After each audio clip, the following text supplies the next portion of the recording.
Tonight we're learning more details on the crooked judge who signed off on the raid at Trump's house. The primetime team did a little digging, and it turns out Judge Bruce Reinhart, not only a corrupt left-winger, but he also hates Donald Trump as much as a liberal librarian. In 2017, he wrote this, quote, "John Lewis, the conscience of America. Donald Trump doesn't have the moral stature to kiss John Lewis's feet." And then he added, "At long last, you left no sense of decency." So the judge who gave the go-ahead to ransack the president's house is an Obama donor with Trump derangement syndrome. And he has so little integrity, he just puts this all out there on Facebook. So the FBI judge shopped for this guy who spends all day online shaming you for your white privilege. Here's another thing he posted. Take 2 steps forward if you grew up with a father figure in the home. Take 2 steps forward if you had access to a private education.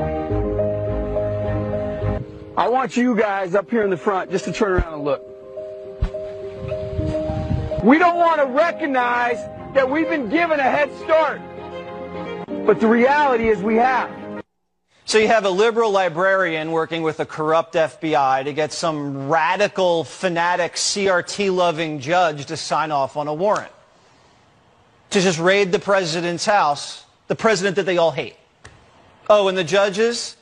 He took Lois Lerner's side when she deleted all those emails. Yeah, he acted like she was an angel. Watch this. Competence doesn't necessarily lead to criminality. So which out of those 2 scenarios right there seems more likely to you at this point? Within the IRS, probably incompetence. The IRS has one of the most antiquated computer systems in the world.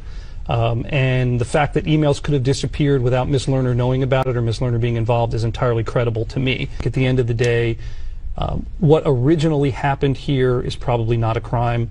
And to the extent there's concerns about the non-production of the emails, I think she has enough insulation between her and those production issues that, barring some other real smoking gun, I don't see it. Aren't you glad the IRS is adding 87,000 more Lois Lerners? This whole guy, unethical. He was Team Epstein, even after he was a convicted pedophile.